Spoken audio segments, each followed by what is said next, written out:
എല്ലാവർക്കും നമസ്കാരം. പാർലമെന്റിന്റെ ഇരുസഭകളിലുമായി വഖഫ് ഭേദഗതി ബിൽ ചർച്ച ചെയ്ത് പാസ്സാകുന്നു. രാഷ്ട്രപതി ഒപ്പുവെക്കുന്നു, നിയമമാകുന്നു. ഒരു ജനാധിപത്യ രാഷ്ട്രത്തിലെ ഭരണപ്രക്രിയയിലൂടെ കടന്നുപോയി തന്നെയാണ് വഖഫ് ഭേദഗതി നിയമം, അത് വഖഫ് ബില്ല് നിയമമാവുന്നത്. എന്നാൽ ഇതിനെതിരെ പ്രതിഷേധിക്കാനും പ്രതിരോധിക്കാനും കോടതിയിൽ ഇതിനെയൊക്കെ ചലഞ്ച് ചെയ്യാനും ഈ നാട്ടിൽ ജനാധിപത്യ അവകാശങ്ങളൊക്കെ എല്ലാവർക്കുമുണ്ട്. അത് മത ജാതി ഭേദമന്യേ ആർക്കും ആക്സസ് ചെയ്യാവുന്ന, അതാണ് ജനാധിപത്യത്തിൻ്റെ മനോഹാരിത. എന്നാൽ വഖഫ് ഭേദഗതി നിയമവുമായി ബന്ധപ്പെട്ട ആക്രമണം വളരെയധികമായി തുടരുകയാണ്, പ്രധാനമായും മുർഷിദാബാദിൽ. ഏപ്രിൽ 11 മുതൽ വഖഫ് ഭേദഗതി നിയമവുമായി ബന്ധപ്പെട്ട ആക്രമണം മുർഷിദാബാദിൽ അതിഭീകരമായി വർദ്ധിക്കുകയാണ്. വഖഫ് പ്രതിഷേധ വാർത്തകൾ മാത്രം റിപ്പോർട്ട് ചെയ്യുന്ന പലർക്കും മുർഷിദാബാദിലെ പ്രശ്നങ്ങൾ കണ്ടില്ല എന്ന് മാത്രമാണ് നടിക്കുന്നത്. അല്ലെങ്കിൽ മീഡിയ ഒരു കോൺഷ്യസ് ആയുള്ള ഒരു സൈലൻസ് ഈ വിഷയത്തിൽ എടുക്കുന്നുണ്ട് എന്ന കാര്യത്തിൽ യാതൊരുവിധ സംശയവുമില്ല. വഖഫ് ബിരുദർ ഹിന്ദു കുടുംബങ്ങളെ കൂട്ടമായി ആക്രമിക്കുന്ന സാഹചര്യങ്ങൾ പശ്ചിമ ബംഗാളിലെ മുർഷിദാബാദിൽ ഉണ്ടാവുന്നുണ്ട് എന്ന് തന്നെയാണ് മനസ്സിലാവുന്നത്. മുർഷിദാബാദിൽ നിന്നും ജാർഖണ്ഡിലേക്ക് പലായനം ചെയ്യുകയാണ് ഈ കുടുംബങ്ങൾ. മാർദയിലെ ദുരിതാശ്വാസ ക്യാമ്പിലേക്കാണ് കൂടുതൽ ആളുകളും എത്തിക്കൊണ്ടിരിക്കുന്നതെന്നും ഒട്ടേറെ കുടുംബങ്ങളിലെ ബന്ധുക്കളൊക്കെ വേർപെട്ടു പോയതായും എവിടെയാണെന്ന് അറിയില്ല എന്നുമൊക്കെ ദേശീയ മാധ്യമങ്ങളും റിപ്പോർട്ട് ചെയ്യുന്നുണ്ട്.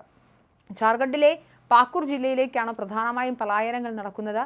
വഖഫ് ഭേദഗതി നിയമത്തിനെതിരെ ഒരാഴ്ചയായി മുർഷിദാബാദിൽ പ്രതിഷേധം തുടരുകയാണ്.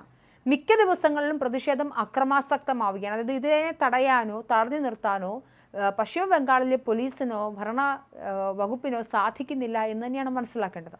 അക്രമികളെ തടയാൻ ബംഗാളിലെ മമതാ ബാനർജി സർക്കാർ ഒന്നും ചെയ്യുന്നില്ല എന്നാണ് പ്രതിപക്ഷ പാർട്ടികൾ ആരോപിക്കുന്നത്. അതേസമയം ആക്രമണ രൂക്ഷമായ മേഖലകളിൽ അർദ്ധസൈനിക സേനയെ വിന്യസിക്കാൻ കൊൽക്കത്ത ഹൈക്കോടതി ശനിയാഴ്ച ഉത്തരവിട്ടിരുന്നു. മുർഷിദാബാദിൽ തുടരുന്ന അക്രമ സംഭവങ്ങളുമായി ബന്ധപ്പെട്ട് 150-ഓളം ആളുകൾ അറസ്റ്റ് ചെയ്യപ്പെടുന്ന സാഹചര്യമുണ്ടായി.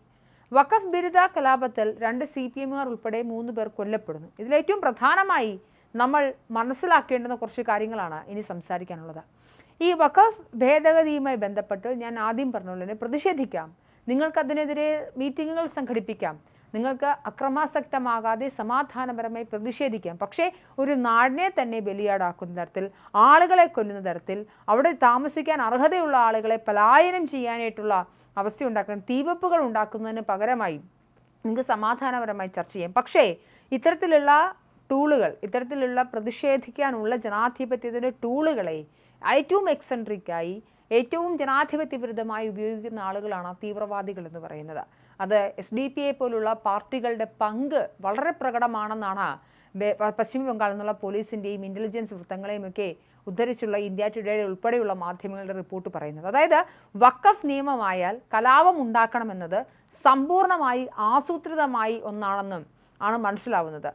അതായത് വഖഫ് നിയമമാകുമെന്നും അങ്ങനെ നിയമമായാൽ നമുക്കിവിടെ കലാപം അഴിച്ചുവിടണമെന്നും ഒരുപാട് പ്രശ്നങ്ങൾ ഉണ്ടാക്കണമെന്നും പറ്റിയാൽ 1-2 പേരെ കൂടി കൊല്ലണമെന്നും ആ രീതിയിൽ ജനങ്ങളെ അജിറ്റേറ്റഡ് ആക്കിക്കൊണ്ട് SDP അടക്കമുള്ള, ഞാൻ നേരത്തെ പറഞ്ഞതുപോലെ തീവ്രവാദ ആശയങ്ങൾ മുന്നോട്ട് വയ്ക്കുന്ന ആളുകൾ ശ്രമിച്ചിട്ടുണ്ട്. കഴിഞ്ഞ ദിവസം കരിപ്പൂരിലൊക്കെ ജമാഅത്തെ ഇസ്ലാമിയുടെ നേതൃത്വത്തിലൊക്കെ വിമാനത്താവളങ്ങളിൽ വഖഫ് വിരുദ്ധ പ്രക്ഷോഭങ്ങളൊക്കെ അല്ലെങ്കിൽ വഖഫ് നിയമവിരുദ്ധ പ്രക്ഷോഭങ്ങളൊക്കെ നടന്നിരുന്നു.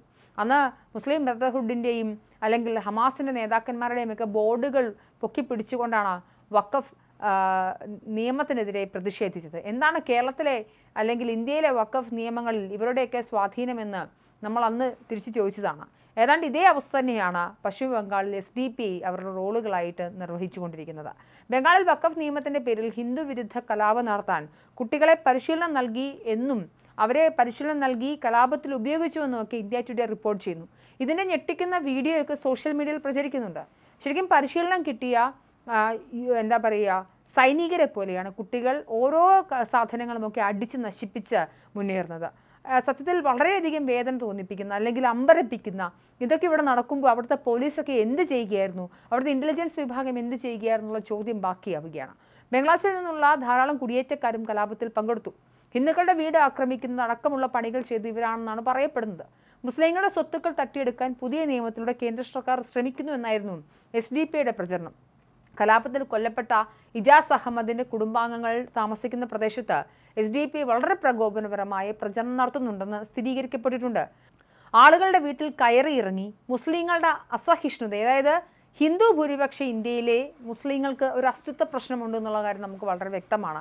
അപ്പോൾ അതുമായി ബന്ധപ്പെട്ടുള്ള അവരുടെ പ്രശ്നങ്ങളെ ഇളക്കി വിട്ടുകൊണ്ട് അല്ലെങ്കിൽ വഖഫ് നിയമത്തിലൂടെ മുസ്ലിങ്ങളുടെ സ്വത്തുക്കളെല്ലാം ഹിന്ദുക്കൾ കണ്ടുകെട്ടും എന്നുള്ളൊരു ഇല്ലാക്കഥയുണ്ടാക്കിക്കൊണ്ട് അവരുടെ ഉള്ളിലെ അസ്തിത്വ പ്രശ്നങ്ങളെ സാധാരണക്കാരായ മുസ്ലിങ്ങളെ തെറ്റിദ്ധരിപ്പിക്കാൻ SDPIക്ക് സാധിച്ചിട്ടുണ്ട്. അതുപോലെ തന്നെ ഞാൻ നേരത്തെ പറഞ്ഞതുപോലെ ഇത് മനസ്സിലാക്കി തന്നെ SDPI കളിച്ചതാണ് എന്നതാണ് നമുക്ക് ഇതിൽ നിന്ന് മനസ്സിലാവുന്നത്. ഒരു കാലത്ത് നിരോധിത സിമി ഗ്രൂപ്പിൻ്റെ ആസ്ഥാനമായിരുന്നു മുർഷിദാബാദ്. സിമി വിട്ട് നിരവധി പേർ PFIയിൽ ചേർന്നുവെന്നും അവർക്കിപ്പോൾ SDPIയുമായി ബന്ധമുണ്ടെന്നുമൊക്കെ പോലീസ് പറയുന്നുണ്ട്. നമുക്കറിയാം രാജ്യവ്യാപകമായി SDPIയുടെ ഓഫീസുകൾക്ക് റെയ്ഡ് നടക്കുന്ന സമയമാണ്. ഇന്ന് 70% മുസ്ലിം ജനസംഖ്യയുള്ള സ്ഥലമാണ് മുർഷിദാബാദ്. അതായത് SDPIക്ക് തഴച്ചു വളരാൻ സാധിക്കും. എങ്ങനെയാണ്? കൃത്യമായ പോളറൈസേഷൻ, സാമുദായിക ധ്രുവീകരണം ഉണ്ടാക്കി ഞങ്ങളാണ് മുസ്ലിങ്ങളുടെ രക്ഷകരെന്നൊരു പുറംമോടി ഉണ്ടാക്കിയെടുത്തിട്ട് അതിലൂടെ അവരുടെ തീവ്രവാദ പ്രവർത്തനങ്ങൾ അല്ലെങ്കിൽ ആശയങ്ങൾ സാധാരണക്കാരായ ജനങ്ങളുടെ മസ്തിഷ്കത്തിലേക്ക് കുത്തിവെക്കാൻ ഇവർ ശ്രമിക്കുന്നുണ്ടെന്ന കാര്യം യാഥാർത്ഥ്യമാണ്. വെള്ളിയാഴ്ച പ്രാർത്ഥനയ്ക്ക് ശേഷം വഖഫ് നിയമത്തിനെതിരായ ആരംഭിച്ച പ്രതിഷേധം എന്തായാലും അക്രമാസക്തമായി മാറുകയാണ്. വെള്ളിയാഴ്ച വിശ്വാസികൾ ഒന്നിക്കുന്ന ഘട്ടത്തിൽ ഈ അവസരം മുതലെടുത്ത് SDPIയുടെ നേതൃത്വത്തിൽ ആസൂത്രിതമായി സംഘർഷമുണ്ടാക്കിയായിരുന്നെന്നാണ് പോലീസിന്റെ റിപ്പോർട്ടുകൾ.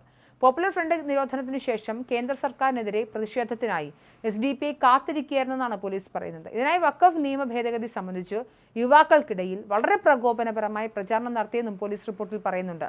എന്നാൽ തൃണമൂൽ കോൺഗ്രസിന്റെ പങ്ക് കലാപത്തിൽ പോലീസ് റിപ്പോർട്ടിലില്ല. ഇത് ശരിയല്ലെന്നാണ് മുർഷിദാബാദിലെ നെറ്റിസൻസും ആക്ടിവിസ്റ്റുകളും ഒക്കെ പറയുന്നത്. അതായത് തൃണമൂലിൻ്റെ ഒരു B ടീമായാണ് SDPI പശ്ചിമ ബംഗാളിലുള്ളത്. അതായത് മുസ്ലിങ്ങൾ മമതാ ബാനർജിയുടെ ഏറ്റവും വലിയ വോട്ട് ബാങ്കാണ്. ബംഗാളിൽ ജനസംഖ്യയുടെ 27% മുസ്ലിങ്ങൾ വരുമെന്നാണ് കണക്ക്. അത് ഇപ്പോൾ 30% മാറിയിട്ടുണ്ടെന്നാണ് അനൗദ്യോഗിക വിവരം. അപ്പോൾ ഇവർ എൻ ബ്ലോക്കായി നിന്നുകൊണ്ട് തൃണമൂലിൻ്റെ വോട്ട് ബാങ്കാണ് സത്യത്തിൽ ഈ മുസ്ലിങ്ങൾ.